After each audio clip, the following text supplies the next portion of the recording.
양쪽 무릎에 관절염이 있는데 맨발 걷기가 괜찮을까요?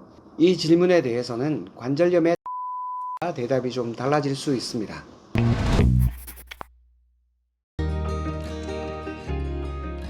맨발 걷기를 하면서 다양한 통증 내지는 불편감을 느끼는 분이 있었습니다. 이럴 때 처음 시작한 분이 걱정하는 것은 당연한 것입니다. 그러나 한 가지 명심하실 것은 맨발 걷기를 통해 통증으로 힘들었다는 분들보다는 통증이 호전되었다는 분이 거의 10배는 더 많습니다. 돈 한 푼 들이지 않고 인공적인 화학 성분 없이 간편하게 이런 효과를 얻을 수 있는 것은 없습니다. 그러니 통증이 있는 분이라도 맨발 걷기로 내 통증이 더 악화되면 어떻게 할까 하는 의혹의 시선보다는 나는 어떤 부분을 주의하면서 맨발 걷기를 하면 더 좋을까 라는 자세로 저의 조언을 살펴보시면 좋겠습니다. 발의 통증.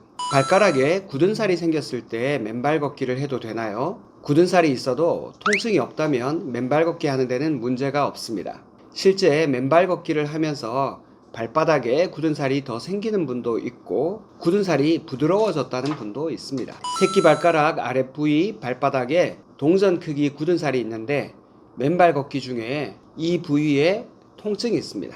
계속 맨발 걷기를 해도 될까요? 보통 굳은 살은 통증을 많이 못 느낍니다. 그런데도 통증을 느낀다면 굳은 살이 아니라 티눈일 수도 있고 염증이 있을 수도 있습니다.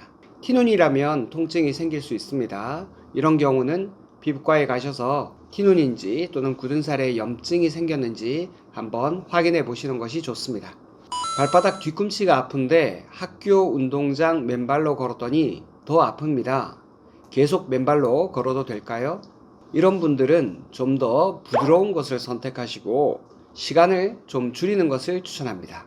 예를 들면 모래사장이라든지 잔디밭이나 황토길 같은 곳이면 좋겠죠. 물론 바닷가 모래사장이라면 가장 좋겠지만 바닷가는 그렇게 자주 갈 수 있는 곳이 아니잖아요. 그러니 주변에서 좀 더 부드러운 바닥을 선택하시고 시간도 좀 더 줄여보시는 것을 추천합니다.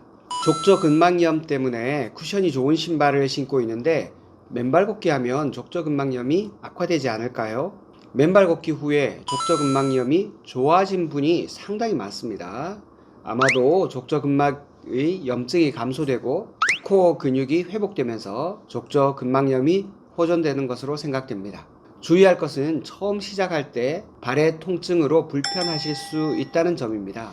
따라서 부드러운 바닥을 선택하시고 서서히 맨발 걷기 시간을 조금씩 늘려보실 것을 추천합니다. 다만 족저근막염의 상태에 따라서 염증이 너무 심하다면 약을 드시거나 병원 치료를 병행하면서 하시기를 추천합니다. 족저근막염이 너무 심할 때 아픈 것을 억지로 참아가면서 하는 것까지는 권하지 않습니다. 족저근막염은 아니지만 초반에는 발이 아팠는데 시간이 지나면서 괜찮아졌습니다. 이분은 발이 아프다고 하는 분이 있으니까 발이 아픈 분에 대한 댓글로 자신의 경험을 말씀하신 것 같습니다. 실제로 이렇게 발의 통증이 좋아진 분이 많이 있습니다. 족저근막염이 나았다는 분도 있고 티눈이 나았다고 하는 분도 있었습니다. 발바닥의 열감 때문에 너무 힘든데 이런 것도 좋아질까요? 발의 열감 증상이 좋아진다는 분이 꽤 많았습니다. 반드시 다 좋아진다고 얘기할 수는 없지만 이런 분도 많이 있었습니다. 그러니 안전하게 시작하시고 조금씩 맨발 걷기 시간을 늘려나가신다면 충분히 한번 도전해 보실 만합니다. 부주상골 증후군 때문에 걸으면 많이 아픕니다. 맨발 걷기를 해도 괜찮을까요? 발 중간 부위에서 약간 뒤쪽에 주상골이라는 뼈가 있는데 이 뼈는 발의 부드러운 움직임을 위해 굉장히 중요한 뼈입니다. 그런데 그 뼈에 조그마한 작은 뼈가 더 생기는 경우가 있는데 이 작은 뼈를 부주상골이라고 합니다. 부주상골이 있다고 하더라도 대부분은 아무 증상 없이 잘 지내는데 가끔씩 염증이 생겨서 통증을 느끼는 분들이 있습니다. 부주상골은 발의 가장 안쪽에 있는데요. 아치가 낮아질 때 부주상골이 약간 튀어나온 분은 신발이나 바닥과 마찰을 일으킵니다. 그래서 통증을 느끼게 됩니다. 그러므로 부주상골 증후군 때문에 통증이 있는 분이라면 발바닥 아치를 세워주는 것이 굉장히 중요한 치료 포인트가 됩니다. 맨발 걷기를 통해서 풋코어 근육이 좋아지고 아치가 받치는 힘이 좋아진다면 당연히 도움이 될 거라고 생각합니다. 다만 부주상골 증후군으로 염증이 심해서 겉으로 보기에도 빨갛게 부어 있을 때는 조금 더 부드럽고 안전한 곳에서 하시거나 접지 신발을 신으시기를 추천합니다. 그리고 부주상골에는 종아리 뒤에서 내려와서 발을 밑으로 내리는 후경골근이라는 근육에 힘줄이 붙어 있습니다. 후경골근을 충분히 이완하는 것이 부주상골 증후군 통증을 회복하는 데 도움이 됩니다. 따라서 종아리를 지그시 깊숙하게 마사지를 해주고 걸으신다면 더 좋은 효과가 있을 것입니다. 무지외반증, 지간신경종 이런 병이 있는 사람의 증상도 좋아지나요? 무지외반증과 지간신경종도 맨발 걷기로 증상 완화에 도움이 된다는 결과가 논문에도 있었습니다. 안전하고 부드러운 바닥을 선택하시고 적절하게 시간을 조절하신다면 충분히 도움이 될 거라고 생각합니다. 푸코어 근육이 강화되고 염증이 좋아지면서 이런 질병이 호전되지 않을까 싶습니다. 무릎 통증. 맨발로 걸을 때 무릎 통증이 있어서 조심스러워하는 분이 종종 있습니다. 무릎 관절염은 보통 4단계로 나누어 치료를 합니다. 1기와 2기는 연골 주사나 재활 치료를 통해 회복이 됩니다. 3기가 되면 관절이 다른 정도가 꽤 심해서 연골 주사의 효과가 없는 경우도 종종 있으니 집중적인 재활 치료나 수준별로 적절한 재활 운동이 필요합니다. 보통 4기로 진행하면 꾸준한 재활 치료로 회복하는 경우도 있지만 수술이 필요한 경우도 많습니다. 양쪽 무릎에 관절염이 있는데 맨발 걷기가 괜찮을까요? 이 질문에 대해서는 관절염의 단계에 따라 대답이 좀 달라질 수 있습니다. 염증이 심해서 관절 안에 물이 자꾸 차는 정도의 문제가 있다면 맨발 걷기보다도 병원의 처치를 먼저 받으시기를 권합니다. 이런 정도의 심한 무릎 관절염이 아니라면 맨발 걷기가 도움이 될 것이라고 봅니다. 이때 좋아진다는 것이 관절염 4기라서 수술을 권유받았는데 맨발로 걸으면 수술을 안 해도 된다 라고 말씀드리는 것은 아닙니다. 근력과 균형 감각이 좋아지면서 조금이라도 수술을 늦춘다거나 일상생활 중에서 걷기가 좀 더 편해진다는 의미입니다. 물론 잘 관리가 되신다면 수술을 하지 않고도 일상생활이 가능하실 수도 있습니다. 그러면 굳이 수술을 받을 이유는 없을 것입니다. 실제 진료 현장에서 보면 무릎 통증이 있는 분 중 상당수가 관절 안에는 특별한 문제가 없고 오히려 허벅지 근육이나 힘줄에 문제가 있는 분들이 많았습니다. 때로는 엉덩이 근육이 너무 약해서 무릎 관절에 충격을 많이 주어서 통증이 있는 경우도 있었습니다. 이럴 때는 과도하게 긴장된 근육을 이완하고 약해진 허벅지나 엉덩이 근육들을 강화한다면 무릎 통증이 좋아집니다. 이런 분에게는 맨발 걷기가 분명하게 도움이 될 것입니다. 그리고 심한 관절염이 아니라면 간접적으로 관절염에 도움이 될 수도 있습니다. 맨발 걷기 후에 잠을 잘 자고 마음이 좀 더 평화로워질 수 있다면 염증이 호전되어서 간접적으로 통증을 완화하는데 더 좋은 영향을 줄 수 있습니다. 퇴행성 관절염이 진행하면 오다리처럼 다리가 변형됩니다. 오다리가 되는 이유는 조금이라도 무릎 안쪽으로 충격을 덜 주기 위해서입니다. 그런데 맨발로 걸으면 이 힘을 분산시켜서 안쪽으로 힘을 덜 주게 됩니다. 그래서 무릎 통증이 있는 사람들도 맨발로 오래 걷고 나면 통증이 좋아지는 일이 많습니다. 퇴행성 관절염이 있는데 맨발 걷기를 할 수 있을까 걱정하다가 얼마 전부터 30분 정도 맨발로 걷습니다. 제가 사는 곳이 신도시인데 비가 오니까 흙길 위에 흙은 씻겨 나가고 밑에 울퉁불퉁한 자갈, 모래 이런 것들만 남아서 발이 아픕니다. 어떻게 해야 할까요? 네, 충분히 공감이 가는 이야기입니다. 맨발 걷기 30분으로 관절염은 문제가 되지 않는데 발이 아프다는 말씀입니다. 비가 온 다음에 흙길을 걷는 것은 참 기분 좋은 일입니다. 그런데 급하게 흙길을 조성해 놓은 곳은 이 사연자가 말씀하신 것과 같은 곳이 충분히 있을 거라고 생각합니다. 처음 맨발 걷기를 하는 분들이라면 발이 아직 맨바닥에 적응이 되지 않은 상태인데 비 온 다음에 흙이 씻겨 나가서 자갈이나 모래가 드러나면 좀 불편할 수 있겠습니다. 이런 경우에는 접지 신발 또는 접지 양말 이런 것들을 신고 걷는 것도 물론 대안이 될 수 있습니다. 그렇지만 가급적이면 좀 더 부드러운 바닥을 찾거나 같은 곳이라 하더라도 걷는 시간을 좀 줄여가는 것도 좋은 대책이 될 것입니다. 척추 통증, 목, 허리 디스크와 같은 척추 통증도 좋아지나요? 허리 디스크로 통증이 있는 사람의 증상도 좋아진다는 내용이 논문에 있었습니다. 실제 맨발 걷기 경험자 중에도 허리 통증이 좋아졌다는 사람은 무척 많습니다.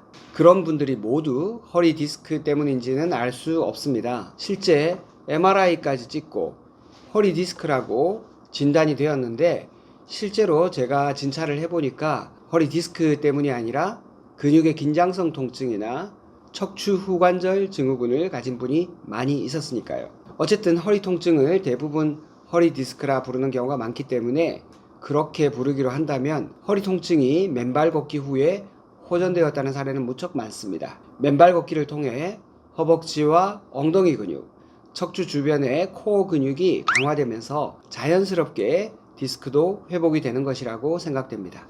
그러나 목 디스크가 맨발 걷기로 좋아진다는 내용은 아직까지 찾지 못했습니다. 척추 수술한 사람도 맨발 걷기를 하면 괜찮을까요? 척추 수술한 사람에게도 맨발 걷기는 도움이 됩니다. 수술한 뒤에 수술 상처가 다 아물었다면 맨발 걷기가 척추 수술하신 분에게도 도움이 됩니다. 맨발 걷기를 하면 발의 근육도 강화되지만 종아리, 허벅지, 골반과 척추 주변의 근육까지 쭉 연결되어 있는 근막도 좋아집니다. 발에서 시작해서 척추까지 이어지는 근막 전체가 부드럽게 연결되는 효과가 있으므로 척추 수술하신 분에게도 맨발 걷기는 분명히 도움이 되리라고 생각합니다. 염증이 심한 상태가 아니라면 분명히 척추 수술한 분에게도 도움이 될 것입니다. 척추 협착증 환자인데 스테로이드 주사 맞고 맨발 걷기 효과가 있을까요?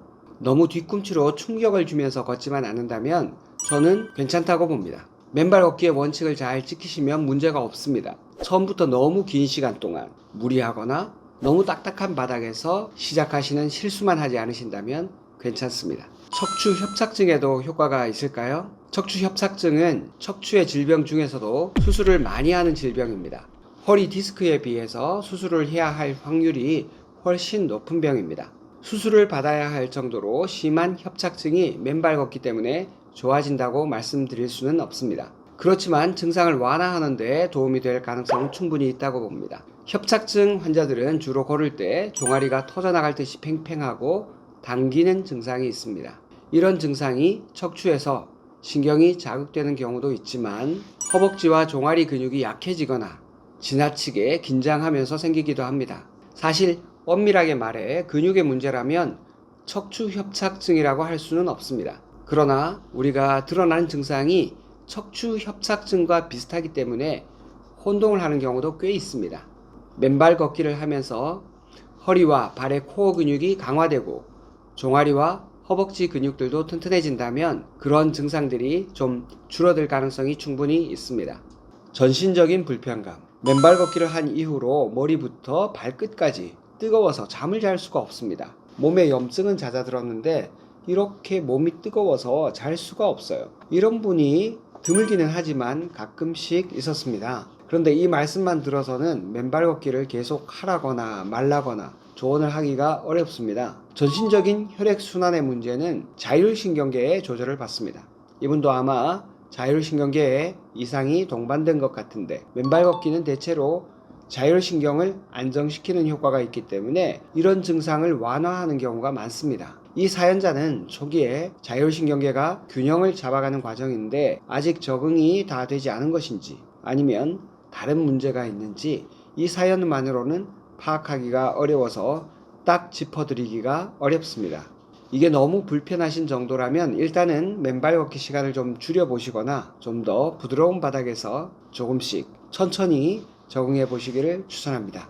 맨발 걷기를 한 달 정도 했는데 어지럽습니다. 잠은 잘 오고 다른 장점이 많은데 어지러워서 못할 것 같습니다. 맨발 걷기를 할 때마다 어지럼증이 있고 하지 않을 때는 괜찮다면 맨발 걷기가 어지럼증의 원인이라고 볼 수도 있겠습니다. 이런 분도 시간을 줄이시거나 조금 더 부드러운 곳에서 하시길 추천합니다. 맨발 걷기 시간을 줄여서 호전된다면 조금씩 늘리시는 것이 좋습니다. 혹여 맨발 걷기를 하지 않을 때도 어지럼증이 있다면 신경과를 방문해서 다른 질병이 없는지 확인해 보시기를 권합니다. 맨발 걷기를 하면 운동량이 운동화 신고 하는 것보다 훨씬 많은 것 같습니다. 그래서 그런지 좀 피곤합니다. 맨발 걷기를 하면 발바닥이 땅을 미는 반발력이 커집니다. 발목과 발의 전체적인 관절에 안정감을 주기 위해서 많은 근육들이 계속 미세하게 움직이기 때문에 실제로 운동량이 많습니다. 그래서 초기에 맨발 걷기 하고 나면 훨씬 더 피곤하다고 하는 분들도 있습니다. 어떤 분은 잠이 잘 온다고 하고, 드물지만 어떤 분은 잠을 설쳤다고 하는데 다 같은 얘기일 가능성이 많습니다. 운동 효과가 크기 때문에 좀 피곤하게 느낄 수 있거든요. 이런 문제는 운동 후에 짧게 수면을 취한다면 좋아질 수 있습니다. 섬유근육통도 좋아질까요? 섬유근육통은 구체적인 병의 원인이 다 밝혀져 있지 않은 전신적인 만성 통증의 대표격입니다. 다만 염증이 잘 생기고 다양한 근육의 긴장이 증가하며 누르면 여러 신체 부위에서 통증이 나타난다는 특징 정도가 밝혀져 있습니다. 항경련제나 항우울제의 일종인 약물 치료로 좋아지는 경우도 있지만 다양한 치료에도 불구하고 완전히 좋아지지 않고 어느 정도의 통증을 늘 가지고 사는 사람도 많이 있습니다. 섬유근육통은 병태 생리가 정확하지 않기 때문에 단 한 가지 방법으로 해결하기는 어려운 병입니다.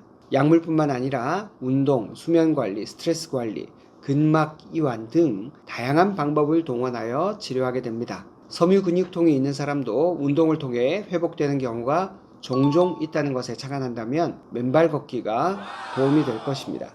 부담스럽지 않고 자연스러운 운동 중에 맨발 걷기만 한 것이 없으니까요. 통증이 있다고 잘 움직이지 않고 실내에서만 생활한다면 오히려 악화되기 쉽습니다. 야외에서 맨발 걷기를 한다면 햇볕을 보는 것으로 인해 세로토닌이 증가하면서 우울감과 통증이 함께 좋아질 수 있습니다.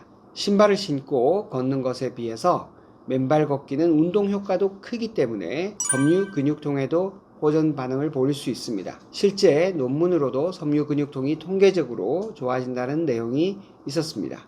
기타, 평발인데 아치가 좋아지나요? 네, 이 부분은 대답을 보류하겠습니다. 생리적으로는 분명히 풋코어 근육이 튼튼해지고 아치를 떠받치는 힘이 더 좋아지는 것은 사실입니다. 그러나 그런 힘을 가지고 평발이었던 사람의 아치를 정상적으로 회복시킬 수 있나? 라는 질문에 단정지어서 대답할 만한 자료는 찾아보지 못했습니다. 저 개인적으로도 그 정도의 환자 사례나 경험을 가지고 있지는 않습니다. 그러나 평발을 가진 사람들은 오래 걸으면 발이 몹시 불편합니다. 이런 증상을 회복시키는 것에는 당연히 맨발 걷기가 도움이 될 거라고 봅니다.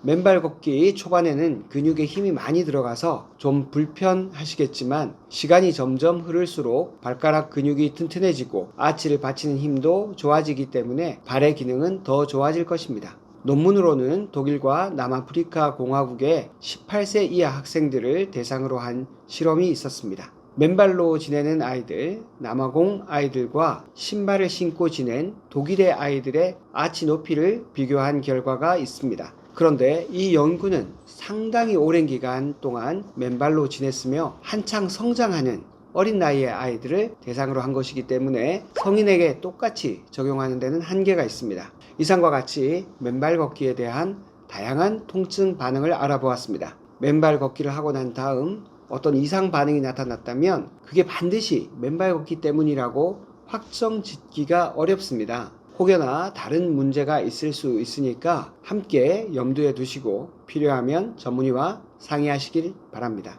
그리고 우리가 일반적으로 통증 때문에 먹는 진통제들의 효과를 한번 생각해 보겠습니다. 진통제 중에 상당히 잘 듣는다고 하는 진통제도 10명이 그 약을 먹으면 6명 정도가 통증이 좋아집니다. 4명은 별로 반응이 없거나 오히려 증세가 더 악화되는 경우도 있습니다. 10명 중에 6명만 약의 효과를 보니까 나쁜 약일까요? 그렇지 않습니다. 진통제 중에 10명 중에서 6명이 좋은 반응을 하는 약이 있다면 그 약은 상당히 좋은 약에 속합니다. 그런데 그나마 6명의 통증이 회복되었다고 해도 그 6명 중에 4명은 약의 효과가 아닙니다.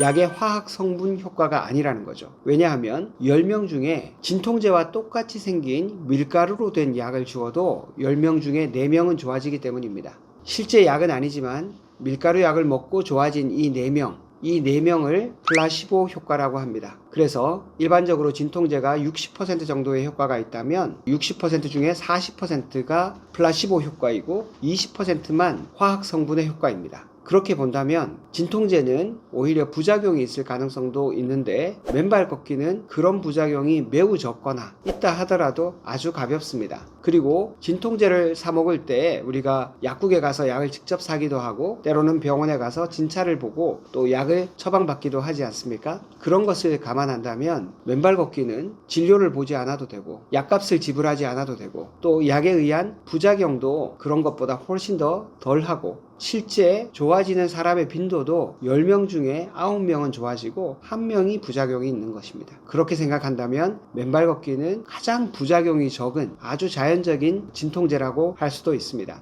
사람이 맨발로 땅과 만나는 것은 자연스러운 일입니다. 지구에 기대어 사는 생명체가 지구와 맨몸으로 만나는 것은 당연하고 자연스럽죠.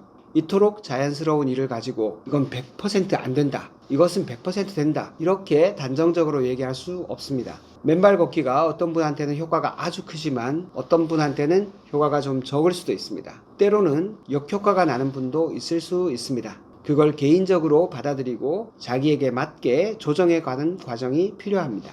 사람은 기계처럼 찍어낸 것이 아니기 때문에 모든 통증이 다 다릅니다. 비록 진단명이 같더라도 통증의 정도와 양상은 사람의 얼굴만큼이나 다양한 모습을 나타냅니다. 그래서 아무리 좋은 치료라 하더라도 통증에 적용할 때 무조건 된다, 안 된다, 칼로 두부 자르듯이 나누어 얘기할 수는 없습니다. 맨발 걷기와 같은 자연 치유도 예외가 아닙니다. 스스로 맨발 걷기의 목표와 기준을 정하고 그 기준에 맞게 꾸준히 실천해 가면서 목표에 가까이 가는지 살피는 것이 통증을 조금이라도 완화하고 자연스러운 맨발 걷기를 하기 위한 좋은 마음가짐입니다. 이 영상이 도움이 되셨다면 구독, 좋아요, 알림 설정까지 꼭 건강이 필요하신 분들에게 공유해 주시면 좋겠습니다.